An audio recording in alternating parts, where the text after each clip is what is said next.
नमस्कार, हमारे चैनल में आपका स्वागत है। हमारे चैनल को लाइक, शेयर और सब्सक्राइब कर दीजिए। मरने के बाद इस जगह पर सबसे पहले जाती है आत्मा। इस धर्म ग्रंथ में मिला है पूरा का पूरा ब्यौरा। पुनर्जन्म पर कुछ लोगों का विश्वास है, तो वहीं कुछ का ऐसा मानना है कि मृत्यु के बाद आत्मा का कोई अस्तित्व नहीं होता है। हालांकि हर धर्म में पुनर्जन्म की बात कही गई है। ऐसा कहा गया है कि मरने के बाद इंसान पिछले जन्म में किए गए कर्म के अनुसार जन्म ग्रहण करता है। अब सवाल ये आता है कि मृत्यु के बाद से लेकर दूसरा जन्म लेने तक आत्मा कहाँ रहती है। विज्ञान इस पर रिसर्च कर रहा है। लोग तरह तरह के कयास लगाते हैं।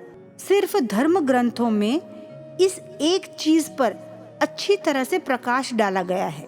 गरुड़ पुराण में कहा गया है कि मृत्यु के बाद आत्मा को परलोक ले जाने के लिए 2 यमदूत आते हैं। जो व्यक्ति अपने जीवन काल में अच्छे कर्म करते हैं, उनकी आत्मा शरीर से आसानी से निकल जाती है। इसके विपरीत जो इंसान जीते जी बुरे कामों को अंजाम देता है, उसे यमदूत जबरदस्ती खींचकर अपने साथ ले जाते हैं। इस आत्मा को यमदूत यमराज के पास ले जाते हैं। यमलोक में आत्मा को 24 घंटे रखा जाता है। इस दौरान उसे जीवन काल में उसके द्वारा किए गए अच्छे व बुरे कर्मों को दिखाया जाता है। कर्मों का लेखा जोखा होने के बाद यमदूत आत्मा को फिर से उसी स्थान पर लाकर रख देते हैं जहां से उसे लाया गया था। यहाँ वह आत्मा 13 दिनों तक रहती है। अंतिम संस्कार व अन्य विधि विधान के बाद यमदूत पुनः उसे अपने साथ लेकर यमलोक की ओर चलते हैं। अब शुरू होती है असली परीक्षा। यमलोक ले जाने के मार्ग पर बुरी आत्माओं को यम की भयानक नगरी यानी कि नर्क के दर्शन कराए जाते हैं। राह में आत्मा को कई प्रकार की भयानक यातनाएं सहनी पड़ती है। करीब 1 साल तक चलने के बाद आत्मा यमलोक पहुंचती है।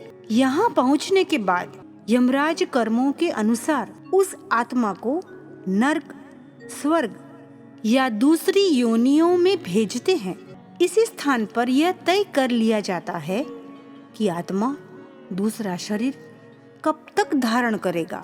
हालांकि हर आत्मा को इन सभी कठिनाइयों का सामना नहीं करना पड़ता है। अच्छे कर्म करने वाले आत्माओं को यमलोक की यात्रा नहीं करनी पड़ती है। ऐसे लोगों के लिए विमान आता है जिसमें बैठकर ये आत्माएं विष्णु लोक चली जाती है। विष्णु लोक में जिन्हें ठहरने की अनुमति मिल जाती है, उन्हें दोबारा जन्म ग्रहण नहीं करना पड़ता है। गरुड़ पुराण में यह भी कहा गया है कि शरीर से निकलने के बाद आत्मा अंगूठे के आकार का बन जाता है। अगर आपको ये वीडियो पसंद आया हो तो जरूर कमेंट कीजिए। जय श्री कृष्ण।